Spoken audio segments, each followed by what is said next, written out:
안녕하십니까. 안녕하세요. 네, 오늘 사회 보신 형제님 말씀처럼 오늘 비가 촉촉하게 내리고 있어요. 그래서 오늘 그 말씀을 통해서 또 주님께서 많은 말씀들을 해주시기를 이제 기대하는 마음으로 주님을 의지하는 마음으로 시작하도록 하겠습니다. 오늘 본문을 좀 읽을게요. 본문은 요한복음 1장 1절에서 5절입니다. 같이 한번 읽어보시겠습니다. 자, 1절부터 읽겠습니다. 태초에 말씀이 계시니라. 이 말씀이 하나님과 함께 계셨으니 이 말씀은 곧 하나님이시니라. 그가 태초에 하나님과 함께 계셨고 만물이 그로 말미암아 지은 바 되었으니 지은 것이 하나도 그가 없이 된 것이 없느니라. 그 안에 생명이 있었으니 이 생명은 사람들의 빛이라. 빛이 어둠에 비치되 어둠이 깨닫지 못하더라. 네, 이 본문 말씀이고요. 네, 말씀을 좀 시작해 보면 성도님들은 혹시 책을 써보시거나 아니면 글을 한 가지 주제에 대해서 글을 써보신 적이 있으신가요? 써본 경험이 있으신 분들은 아마 자신이 원하는 글을 쓴다는 것은 원하는 결론이 있잖아요. 그래서 결론에 도달하기 위해서 이 글을 머리를 도입부를 어떻게 가져갈까 굉장히 고민을 하실 겁니다. 옛말에 이제 첫 단추를 잘 껴야지 잘 끼워야 한다라는 옛말이 있잖아요. 그런 것처럼 그만큼 글을 쓸 때 처음을 잘 시작을 해야지 기승전결로 이제 잘 갈 수 있는 것을 저희는 이제 알고 있습니다. 근데 첫 단추보다도 더 중요한 것이 글을 이제 처음에 어떤 사람 글을 딱 읽었는데 재미가 없어요. 그리고 흥미가 없어요. 나하고 전혀 상관없는 얘기다라고 생각하면 어떻게 될까요? 그분이 그 책을 끝까지 읽을 수 있을까요? 읽지 않고 마지막까지 읽지 않고 덮어버리겠죠. 시작만큼 중요하게 고려해야 되는 것이요. 이 글을 읽는 독자를 파악하고 그들의 관심사를 그걸 첫머리로 삼아서 그들의 관심을 끌어야 초반부터 읽기를 포기하지 않을 것입니다.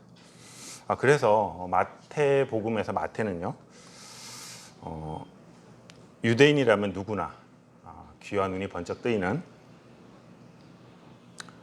다윗, 아브라함의 그런 계보로 시작하고 있는 것을 저희는 알 수 있습니다. 그다음에 마가는 어떻게 시작하고 있죠? 실천과 행동을 중시하는 로마 헬라인들의 어떤 그런 활동적인 스피드한 그런 특성들을 고려해서 빠른 전개를 보이고 있습니다. 앞에 전후 사정 필요 없어요. 바로 세례 요한이 나옵니다. 누가는 어떻게 시작하고 있죠? 누가는 이방인인 데오빌로에게 근원부터 자세히 매우 논리정연하게 누가복음을 시작하고 있습니다. 세례 요한의 부침 사가랴부터 이야기를 시작하고 있죠. 근원부터 자세히 아주 논리정연하게 누가가 이제 의원이었고 의사였고 그 다음에 이방인답게 논리정연하게 글을 풀어나가고 있습니다. 근데 이제 요한복음은 어떨까요? 요한복음은 처음에 어떤 첫머리로 시작하고 있을까요? 정말 놀랍게도 요한복음은요, 사람이 이해할 수 없는 그 태초부터 시작하고 있습니다. 태초.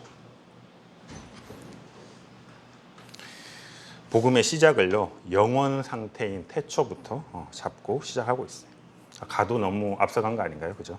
사람이 도저히 이해할 수 없는, 생각할 수 없는 그 영역에서부터 시작을 하고 있습니다. 요한은 왜 요한복음의 시작을요, 태초로 잡았을까요? 사람이 도저히 알 수 없는, 이해할 수 없는 영역인 영원전인 태초부터 잡고 시작하고 있을까요? 왜 이렇게 시작했을지, 왜 이런 상황이 그 당시 요한복음을 쓰여질 때, 요한 그 복음에 쓰여질 때 당시의 상황은 어땠는지 한번 또 생각해 보면 좋을 것 같습니다. 요한복음에서 태초로 시작하고 있어요. 요한복음 1장 1절에 보면 태초에 말씀이 계시니라. 이 말씀이 하나님과 함께 계셨으니 이 말씀은 곧 하나님이다라고 이제 시작하고 있습니다. 태초 하면 또 뭐가 생각나죠? 창세기 생각나지 않습니까? 태초라는 표현이 성경에 좀 나오긴 하는데 또 태초라는 표현은 창세기 1장 1절에도 나와요. 태초가 뭘까요? 한자로 클테 처음 초로 되어 있습니다. 느낌이 뭔가 확 안 오죠. 한자 세대가 아니어서 그런가요? 저희가 자, 영어로 하면 in the beginning이라고 되어 있습니다. 맨 처음이라는 표현이에요.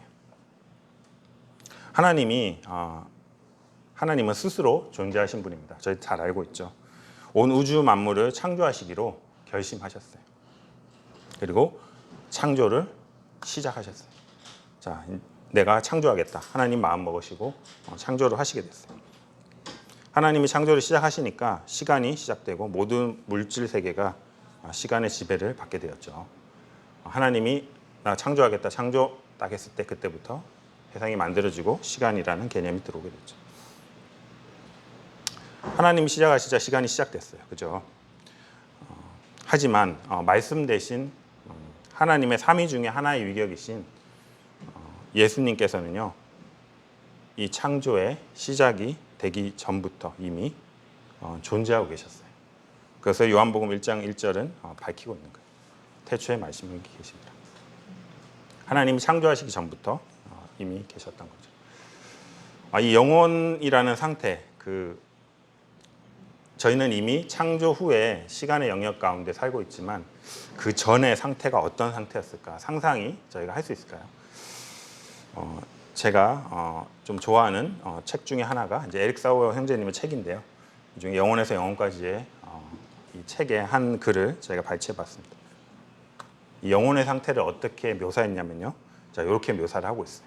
아직 별도 그 궤도를 돌지 않고 태양도 공간을 통해 빛을 내뿜지 않으며 자, 별과 태양계가 일정한 관계를 유지하면서 무한한 공간을 회전하기도 전에 이미 하나님은 존재하셨다라고 표현하고 있습니다. 하나님은 시작이 없으신 영원하신 분이고 모든 시간을 초월해 계시는 분으로 뭐라 설명을 할 수 없다. 그리고 그렇지만 조화를 이루면서 통일성과 생명성을 지니신 분으로 성부, 성자, 성령으로 계신다라고 이렇게 하고 있습니다. 사람의 지식으로, 사람의 생각으로 무한하고 영원한 존재이신 하나님을 인간의 지성으로는 절대 100% 이해할 수 없습니다. 하나님에 대한 관념은요, 모든 사람의 그런 이성을 사고 방식을 초월하기 때문에 그래요. 그렇기 때문에 우리가 할 수 있는 최선은 어떤 그 영원하신 하나님을 저희의 어떤 생각과 그런 틀에 끼워 맞추려고 하기보다는 나의 어설픈 생각의 틀에 맞추려고 하기보다는 하나님을 인정하고 믿는 것이 더 요구되는 것이죠. 우리가 이제 성경을 읽으면서 태초라는 단어를 기억할 거예요. 태초. 창세기 1장 1절에 태초가 나오고요. 요한복음의 1장 1절에 태초가 나옵니다. 근데 여러분들 태초라고 되어 있는데 이 태초라고 번역된 이 한글 태초 말고요. 원어상으로 이 두 개의 태초의 표현이 그 뜻이 의미가 다른 것을 알고 계시나요? 창세기에 나온 태초는요. 베레시트라고 하면서 처음 시작된 시간의 출발점을 의미하고 있다고 해요. 그런데 요한복음의 태초는요. 아르케라고 되어 있습니다. 이게 무슨 말이냐면요. 시간이 시작되기 전 시간을 초월한 영원한 상태를 말하고 있다고요. 즉 요한이 요한복음을 쓸 때 1장 1절에 처음 쓴 태초에라는 표현은 아르케라는 거예요. 그러니까 요한이 태초라는 단어를 사용한 것은요. 이 땅에 오셨던 예수님은 시간이 존재하기도 전에 하나님이 창조를 시작하시기도 전인 영원한 상태에 이미 존재하셨던 분임을 강조하고 있는 거예요. 예수님은 단순한 사람이 아니다. 하나님께서 창조를 시작하는 그 시점에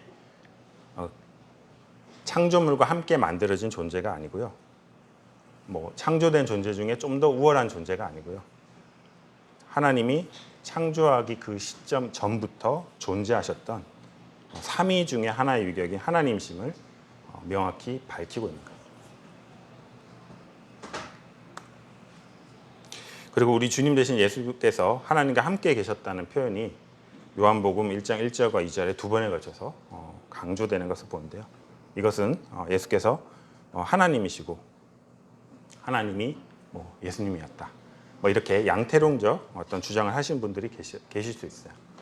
이런 표현들 있잖아요. 예를 들어서 얼음이 녹아서 물이 되고 물이 증발되어서 기체가 되고 다시 기체가 얼음이 되거나 물이 된다. 이런 식으로 얘기하는 분들이 계시죠. 그래서 하나님도 이러할 것이다라고 얘기하시는 그런 분들이 그러한 주장들이 그 당시에도 있었어요. 그런데 요한복음에서 요한은 요한복음 1장 1절과 2절을 통해서 아니다. 둘 다 하나님께서는 그 예수님께서는 각자의 유격을 가지신 객체임을 분명히 하고 있는 거예요. 또한 함께라고 번역이 되어 있습니다. 함께 계셨다. 함께 계셨다. 함께 계셨다는 표현은 이제 원어적으로 봤을 때 둘 사이가 그냥 어떤 기계 옆에 이렇게 부착된 옵션과 같이 옆에 붙어 있는 어떠한 부착물이 아니고요. 둘 사이가 매우 긴밀하게 상호 소통된 교제 가운데 있었음을 얘기를 의미하고 있는 거예요. 1장 18절에도 보면 아버지 품속에 있는 독생하신 하나님이라는 표현은요. 성부 하나님과 성자 하나님의 관계에 대해서 확실하게 설명하고 있는 구절입니다. 우주 만물이 창조되기 전 영원 상태에서부터 스스로 존재하셨던 세위격의 하나님은요. 서로 긴밀한 교제 가운데 있었다는 거예요. 요한은 요한복음에서 이것을 확실히 하면서 첫 구절부터 이것을 쓰고 있는 거예요. 요한복음은 사복음서 중에 제일 나중에 쓰였다고 학자들이 분별하고 있어요. 가장 마지막에 쓰였어요. 90년, AD 90년, 100년 정도 보통 예상하고 있습니다. 요한복음 공간복음이라 하면 마태, 마가, 누가복음 얘기하는데요. 공간복음과 달리 예수님의 요한복음은요. 예수님의 어떤 행하심, 어떤 공간복음에서 행하심과 비유 중심의 설명보다는 예수님의 가르침과 그 영적인 의미에 집중을 하고 있습니다. 어떻게 보면 나중에 쓰였던 만큼 공간복음을 보완하는 그런 형식을 취하고 있습니다. 사도 요한은 사도들 중에 가장 마지막까지 살아남았어요. 그리고 마지막까지 있으면서 교회의 박해와 이런 것들을 다 마지막까지 이제 보게 되는데요. 우리 주님께서 이 땅에 오셔서 성육신하셔서 죽음을 당하시고 또한 살아나셔서 승천하시죠. 그리고 나서 오랜 세월이 지난 상태였어요. 그리고 공간복음, 제가 지난 시간에 얘기했지만 그 예수님에 대한 목격했던 분들이 글들을 복음서들을 많이 적었는데 그런 글들도 많이 나온 상태였어요. 오랜 시간이 주님께서 부활하시고 승천하신 후 오랜 시간이 지났어요. 그런 글들도 쓰여졌어요. 근데 주님을 직접 보고 믿은 자들도 있었고요. 주님의 제자들의 증언들을 통해서 증인들이었죠. 예수님을 실제로 본 증인들을 통해서 예수님을 믿은 자들도 있었습니다. 그런 믿고 사는 가운데 박해들이 있었어요. 그 동족들에게 박해를 받았고요. 유대인들에게 지배계층인 로마인들에게도 많은 박해를 당하게 됩니다. 복음을 듣고 믿기를 결심하는 사람들은 어느 정도 예상을 했을 거예요. 그죠? 내가 믿으면 박해를 받을 것이고 어려움에 처할 것이다라고 예상을 했을 거예요. 하지만 예수님을 믿고 좀 참으면 예수님이 금방 오실 거라고 생각했을 수도 있을 것 같아요. 이러한 어려운 상황들, 로마의 지배를 받고 자기가 자기 동족들에게 미움과 박해를 받는 또 로마의 박해를 받는 이런 상황에서 벗어날 수 있을 거라고 생각했지만 현실은 어떻게 됐나요? 더 가혹했죠. 70년쯤으로 보고 있는데 로마의 장군이 타이투스인가요? 와서 성전을 부셔버립니다. 그죠? 유대인들이 워낙 말 안 듣고 자꾸 반항하니까 이때 한번 크게 유혈 반란이 일어나서요. 와서 성전을 부셔버립니다. 그리고 학살당하죠. 그리고 남아있던 자들은요. 자신이 대대로 살아오던 고향에서 떠나서 타 지역으로 쫓겨나게 돼요. 로마의 박해는 점점 더 가혹해지고 심해졌어요. 예수를 믿는다는 이유만으로 모든 것을 뺏기고 죄인 취급당하고 또 콜로세움 아시죠? 그 글래디에이터 딱 보면 검투사들 나와서 막 싸우잖아요. 거기에 사자밥으로 던져. 이제 여기 이제 콜로세움에 이제 로마 귀족들이 와서 구경을 했죠. 그런 로마 귀족들의 오락거리가 되기도 했습니다. 예수님을 직접 승천하는 걸 목격했던 사람들 또한 그들의 증언을 듣고 전도를 받아서 그걸 믿은 성도들 가운데 예수님 곧 오신다고 하고 가셨는데 왜 이렇게 안 오시는가? 혹시 우리 잊어버렸나? 힘겨운 박해 가운데 있던 그들이요. 주님이 다시 오신다는 현실이 너무 어렵고 박해 가운데 있다 보니까 그들이 큰 어려움 가운데 하나님 다시 오신다는 약속을 좀 의심하기 시작하는 사람들이 생겼다고 해요. 급기야 이제 거짓 가르침도 돌기 시작했어요. 나사렛 예수는 그냥 사람이었어. 알고 보니까 그냥 사람이었네. 아니면 어떤 사람들은 나사렛 예수는 하나님의 영이 잠깐 머무른 특별한 사람이었어. 이런 거짓 주장들, 가르침들이 큰 어려움 가운데 박해 가운데 있던 그들에게 영향을 주었어요. 그래서 정말 믿고 있던 참 성도들까지도 미혹하기에 충분했어요. 요한은 이러한 영지주의적인 주장, 이러한 어려운 상황 가운데 지쳐있던 성도들에게 격려와 힘을 주고 또한 예수님은 그들이 주장하는 사람이나 특별한 어떤 영이 왔다 간 존재가 아니라 태초부터 계셨던 하나님이시라고 말하기 위해서 그들에게 격려하고 그들의 그 영지주의적인 주장을 반박하기 위해서 요한복음을 그런 내용들이 들어가게 된 거예요. 그래서 1장 1절에서 보면 그런 태초로 시작을 하고 있는 것을 보게 돼요. 요한은 태초에 말씀이 계셨다라는 거 표현하면서 복음서를 시작하고 있어요. 말씀이 계셨다. 말씀. 한글로 말씀 돼 있죠. 영어로는 word라고 돼 있습니다. 근데 원어적으로는 어떻게 쓰인지 잘 아시죠? 처음에 있었던 로고스라고 돼 있습니다. 여기 이제 헬라어죠. 예, 그리스어인데 로고스는 무슨 뜻인지 아시나요? 요한은 영원하신 하나님 대신 예수님을 표현할 때 로고스라는 단어를 선택했어요. 이게 뭘까요? 왜 로고스라고 했을까요? 로고스 많이 들어봤을 거예요, 그죠? 기독교 출판사 이름이나 아니면 기독교 단체에 로고스 많이 씁니다. 로고스, 로고스 출판사, 로고스 교회, 많겠죠. 할 때 로고스 하죠. 말씀 대신 예수님을 표현하면서 말씀의 원어로 요한은 로고스를 쓰게 됐는데요. 이 로고스는 어디서 유래됐고 무슨 뜻이었을까요? 로고스는 헬라어예요. 그 당시 그리스어인데 단어 자체의 뜻은 말, 이성, 논리, 계시로 해석될 수가 있어요. 로고스라는 단어는 성경에만 나오지 않습니다. 요한복음이 쓰여지기 전부터 그리스 철학에서 중요하게 사용되었던 단어예요. 판단을 인도하는 기준. 어떤 사람들에게 영향을 줘서 어떤 것을 판단하게 하는 법이라든지 이성의 진리 이렇게 이제 받아들여지고 있었어요.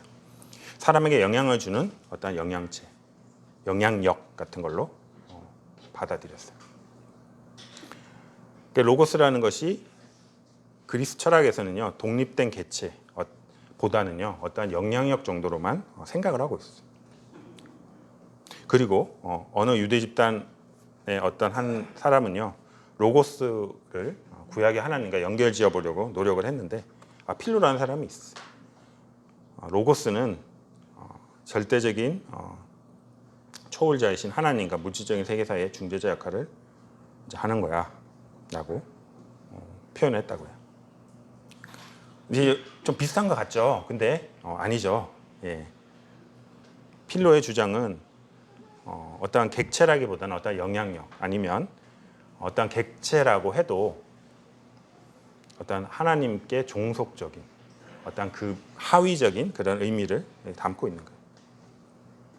그래서 이렇게 로고스라는 표현들이 이 당시에는 그리스 철학에서도 유대인들 사이에서도 쓰여지고 있는 단어였어요. 요한은 이 헬라인들과 유대인들 사이에 잘 알려진 로고스라는 단어를 사용해서요. 요한복음의 시작을 하고 있습니다. 태초에 말씀 로고스가 계셨다라고 하고 있습니다. 말씀 로고스죠. 예. 우주 만물이 창조되기도 전부터 요한은 요한복음에 쓰기를 로고스 즉 진리의 말씀이 계셨는데 이 말씀은 하나님과 함께 존재하신 객체라는 표현이 독립적인 존재라는 거죠. 하나님과 서로 긴밀한 교통 가운데 계셨으며 같은 본질이 동일한 하나님이심을 얘기하고 있는 거예요. 그리고 그 뒤부터 3절부터 요한은 즉시 그 하나님이신 말씀의 창조 사역을 언급하고 있습니다. 하나님께서 모든 우주 만물을 창조하셨어요. 근데 말씀 대신 하나님, 예수님을 통해서 모든 것이 창조되었다고 말하고 있는 거예요. 만물이 그로 말미암아 지은 바 되었다. 그렇죠? 지은 것이 하나도 그가 없이 된 것이 없다. 히브리서 1장 2절에는 이 아들을 만유의 상속자로 세우시고 또 그로 말미암아 모든 세계를 지었다라고 하고 있습니다. 요한은 차차 이 말씀이신 태초부터 존재하셨던 그리고 창조주이신 그분이 예수님이고 그 예수님은 피조물이 아니고 만물의 창조주 태초부터 계셨다. 영원 전부터 계셨다. 영원 상태부터 창조 이전부터 계셨던 하나님이십니다. 그분이 창조하신 피조물들보다 우월하심을 말하고 있는 거예요. 그리고 4절에 보시면 생명이라는 표현이 나옵니다. 그 말씀 대신 그 로고스 그 예수님께서 하나님이신 예수님께서 그 안에 생명이 있었대요. 이 생명은 사람들의 빛이라고 말하고 있습니다. 예수님 안에 생명이 있었어요. 생명 하는데 생명이 뭘까요? 예. 우리 때로 너무 당연하게 쓰는 단어이기 때문에 그 의미에 대해서 이제 원뜻에 대해서 생각을 좀 안 할 때가 있는데요. 너무 당연하게 받아들이기 때문에 생명을 찾아보면 이런 의미가 있어요. 사람, 생물이 살아서 숨쉬고 활동할 수 있게 하는 힘이라고 에너지, 힘이라고 되어 있습니다. 예수님 안에 생명이 있었어요. 예수님 안에 있던 그 생명은 어떠한 다른 존재로부터 받아서 유지되고 있는 생명이 아니었어요. 예수님 자신이 생명이셨어요. 생명의 근원이 되신 거죠. 예수님께서는 이 땅에 계시면서 이런 표현들을 했죠. 나는 부활이요 생명이다. 나를 믿는 자는 죽어도 살겠고 무릇 살아서 나를 믿는 자는 영원히 죽지 않는다라고 말씀하고 있습니다. 예수님께서 우리 우주 만물을 창조하시고요. 각 생물에게, 각 생명체에게 생명을 주셨어요. 예수님께 받은 그 생명이 그 피조물을 살아 숨쉬고 활동할 수 있는 힘을 주고 있습니다. 그렇기 때문에 저희들이 모든 생명의 주인은 우주 만물의 주인인 예수님의 것이다라고 말하고 있는 것이 틀린 표현이 아니에요. 잘못된 독단적인 표현이 아니다는 거예요. 왜냐하면 모든 만물을 만드시고 거기에 생명을 주셨기 때문에 그 생명의 주인, 근원 되신 예수님이 그 생명, 살아 숨쉬는 모든 생명의 주인이라는 것은 어떻게 보면 당연한 이치죠. 즉 하나님이 온 우주의 만물의 주인인 이유는요. 만물을 만드셨고 그 생물에게 생명을 주었기 때문입니다. 그 저는 개인적으로 예수님께서 하나님께서 사람을 만드시고 생명을 주셨잖아요. 사람에게 준 이 생명은 뭔가 특별하다고 생각하고 있습니다. 왜냐, 우리 사람은 일반적인 그런 생물들, 동물들과 달리 하나님의 형상대로 지어진 특별한 존재이기 때문에 그래요. 하나님의 형상은 외형만 얘기하고 있지 않습니다. 보통 지정의라고 표현하고 있어요. 하나님의 형상대로 지정의적으로 만들어졌어요. 사람 생각하죠. 생각하고 또 새로운 거 만들어내기도 해요. 그죠? 연구하기도 합니다. 굉장히 머리가 비상해요. 그죠? 핸드폰 저 어렸을 때 공상 소설에나 나오는 거였어요. 근데 지금 더한 것도 있죠. 우주도 날아가죠. 예.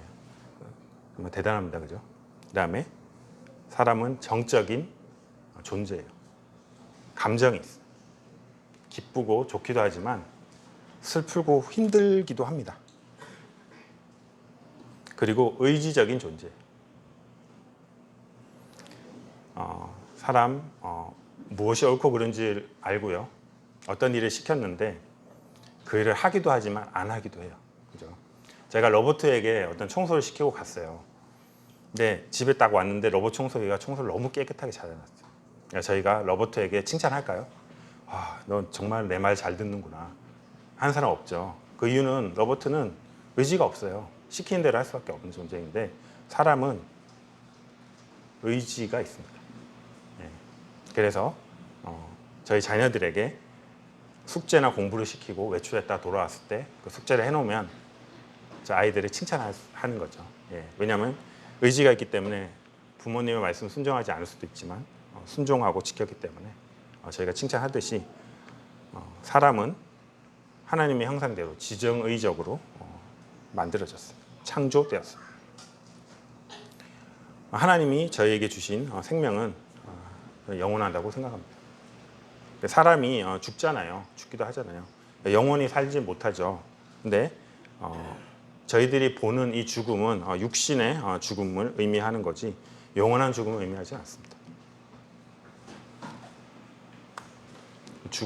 죽음이라는 거 어떻게 인지하시죠? 사람들이 죽었다고 하면 표현을 어떻게 하시냐면 돌아가셨다, 이제 별세했다라고 표현합니다. 하나님 믿든 안 믿든 이렇게 표현하세요. 돌아가셨어. 어디로 돌아가셨지?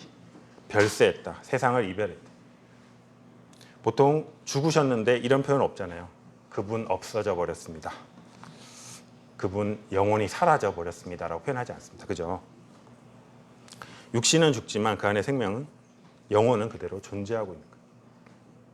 다만 죽었다는 것은 육신과 영혼이 분리되는 것을 얘기하고 있어요. 저희가 이제 믿지만 어떤 믿음이 있냐면 장차 저희가 이제 뭐 죽을 수도 있고 주님 오실 때까지 살아 있을 수도 있고 주님이 언제 오실지 모르지만 저희가 죽게 되면 저희 몸은 죽어서 썩고 없어질 수 있지만 저희 영혼은 그대로 있게 되죠. 그리고 주님이 오시면 영원한 몸을 입게 될 것입니다. 그리고 그 생명, 그 영혼은 그 생명은 두 가지 운명 중에 하나에 처해지게 될 거예요. 예수님을 믿고 영접한 자들은 영원한 생명의 안식에 들어가게 될 거고요. 그렇지 않은 자들, 예수님 믿기를 거부한 자들, 혹은 하나님을 모르는 자들조차도 영원한 형벌을 맞게 된다는 것입니다. 안식에 있든 영벌에 있든 예수님께서 주신 그 생명은 영원히 없어지지 않고 영원히 남아있다. 그것이 천국이에요. 주님 나라에서 영원히 할 것인지 아니면 지옥에서 불못이라고 하죠. 두 번째 가는 데는 게헨나 불못이라고 합니다. 불못에서 영원히 있게 될지는 그는 저희들의 선택에 달려 있다는 거죠. 그래서 요한복음 보시면 그 예수님 안에 생명에서 빛이 사람들에게 비치는 빛이라고 표현이 되는데 그 생명에서 빛이 발산되게 됐어요. 저희들 이제 특히 여성분들 좋아하는 귀금속, 금, 반짝반짝합니다, 그죠? 빛을 발하죠. 근데 사실 그것이 스스로 빛을 발하지 않아요. 햇빛을 받아서 그 빛을 반사하고 있습니다. 하지만 예수님의 생명은요, 스스로 빛을 발하고 그 빛이 사람들에게 비쳤다라고 되어 있습니다. 생명의 근원 되시기 때문이죠.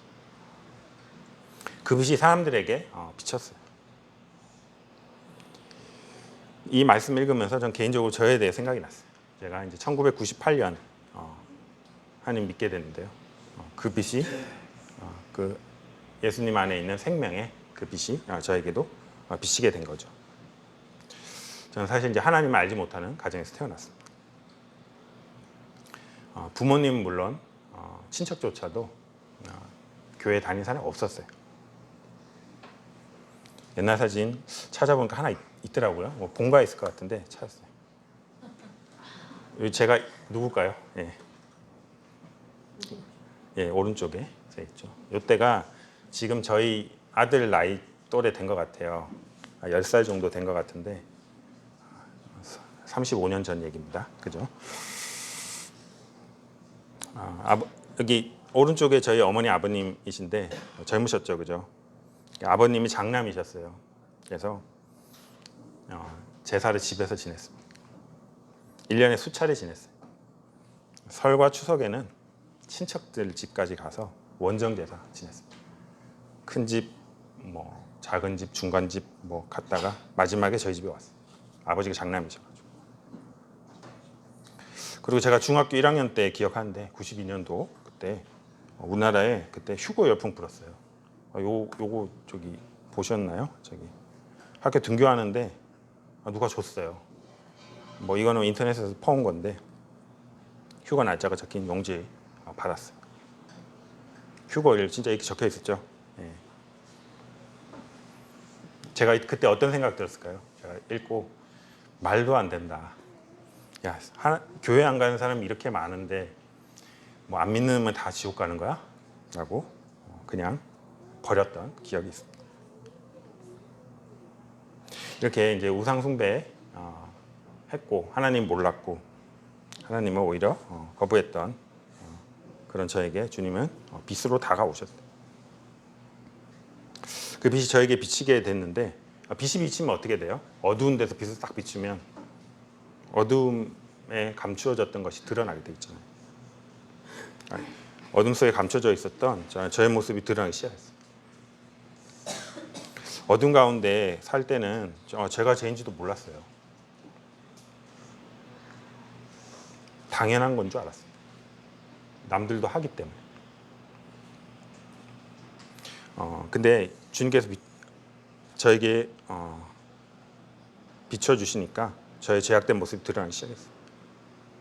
저 이제 보면 좀 얌전한 것 같죠. 근데 별로 표현하지 않아서 모르시겠지만 고집과 자존심이 강합니다.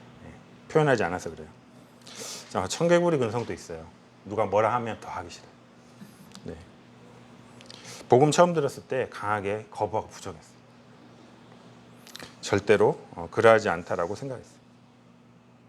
근데 이제 빛이 비치니까 어둠이 이기지 못하더라고요. 제가 이제 고등학교 3학년 때 직장에서 제가 이제 고등학교 3학년부터 일을 했어요. 친구를 만났어요. 근데 다행히 모임 친구였어요. 모임 친구 따라서 20살이 되던 때에 1998년도 그때 지역교회에 복음을 듣게 됐어요. 1:1 교제를 이제 했는데 싫었습니다. 교제하신 분들이요. 옛날에 그 스타일 아실 거예요. 그때 모임생 하셨던 분들은 잡아놓고 2-3시간 기본 하고 시인할 때까지 계속 얘기해요. 한번 이제 교제하면 다시 교제하고 싶지 않은 마음 들 만큼 힘듭니다. 1:1 교제했어요. 싫었어요. 마음 문이 닫혔어요. 그래서 도망갔습니다. 근데 제가 20살 때 이제 그 고등학교 졸업하고 이제 원래 제가 고향이 대구인데 인천으로 올라왔어요. 연고가 하나도 없었어요. 거기에서 이제 기숙사 생활도 했고 했는데 기숙사가 자주 문을 닫았어요. 공휴일이나 이제 일요일 같은 문 닫으면 나가야 됩니다. 그죠? 갈 데가 없었어요. 제가 만약에 대구에 있었으면 복음 듣고 질려서 그냥 안 나왔을 것 같은데 갈 데가 없었어요. 그래서 다시 교회로 갔습니다.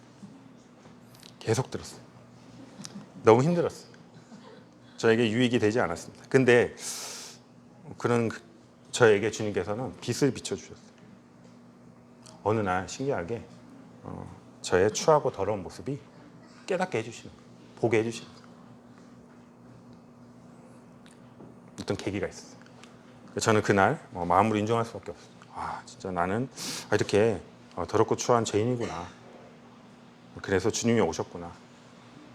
어떠한 계기를 통해서 주님께서 저에게 그런 모습을 저에게 보게 하셨어요. 인정하게 하셨어요.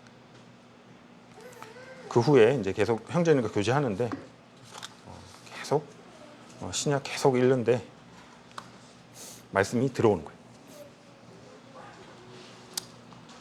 로마서 5장 8절 보면 우리가 죄인 되었을 때 나오죠. 난 죄인인데 죄인인 거 진짜 믿어지더라. 근데 그 죄인을 위해서 주님께서 대신 죽으셨구나. 주님께서 나의 죄를 대속했기 때문에 이제 주님의 하나님이 아버지가 내 아버지고 주님의 하나님이 내 하나님이 되셨구나 라는 것이 믿어지게 됐어요. 우상으로 우상 숭배로 가득했던 집에 태어나서 복음도 제대로 듣지 못한 저를 불쌍히 여기시고 주님께서는 친구를 통해서 찾아오셨어요. 그래서 그 생명에 빛을 비추어 주시고 저로 깨닫게 하셨어요. 나 죄인이구나. 나 이대로 살면 안 되는구나. 내가 문제가 있구나. 그 진리의 말씀이 나오게 인도해 주신 주님께 좀 감사를 드립니다. 하나님께서는 모든 사람이 구원받고 진리를 아는 데 이르기를 원하세요. 여전히 저희 부모님과 친척들, 제 주위의 분들은 안 믿는 사람들이 많이 있습니다. 근데 그들이 왜 못 믿을까요? 확실한 말씀인데 세상의 임금이라 불리는 사단이 그들의 마음을 혼미케 하기 때문에 그들이 믿지 못하는 거예요. 지난번에 한번 제가 그 말씀드렸는지 모르겠는데 이 혼미라는 단어가 블라인드예요. 블라인드. 눈을 가려버려요. 하나님의 그 빛을, 생명의 그 빛을 보지 못하게 눈을 가려버려요. 혼미하게 한다. 뭐 그냥 잠깐 해롱해롱 뭐 약에 취해서 이런 수준이 아니고요. 눈을 가려버려요. 보지 못하게.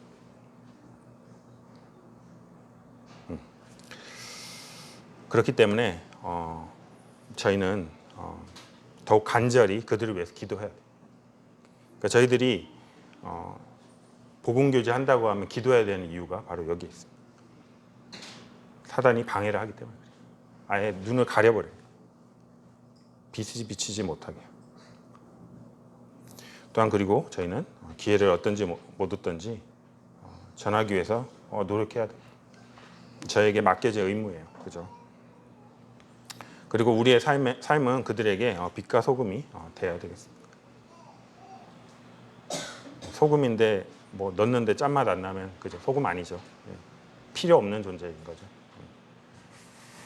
그리고 선한 일을 위해서 살며 우리의 가치관이 하늘에 있다는 것을 말로만이 아니라 정말 행동으로 증명하고 살아야 될 것입니다.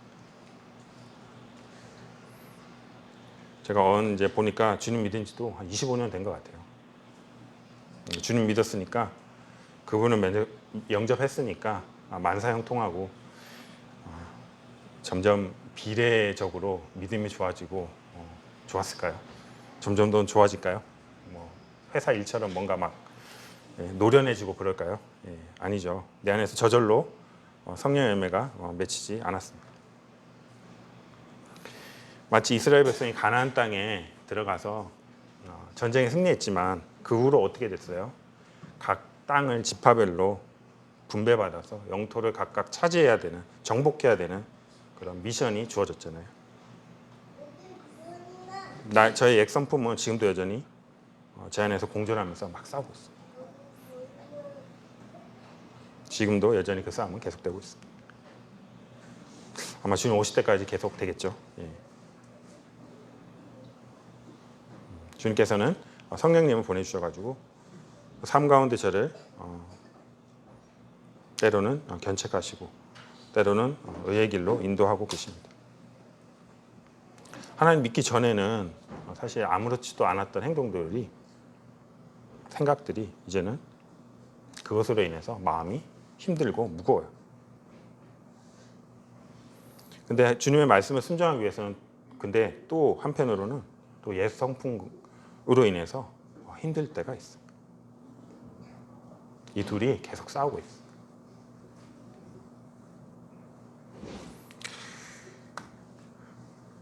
말씀 마무리하고자 합니다. 영원 전부터 계셨고 생명의 근원 되신 로고스 말씀 되신 주님께서 지금도 세상 사람들에게 말씀하고 계세요. 그리고 그 생명, 그 안에 있는 생명에서 빛이 비추고 있습니다. 그리고 그 빛의 근원을 따라서 말씀의 인도함을 받아서 그 진리로 생명 가운데 나오기를 하나님은 원하고 계세요.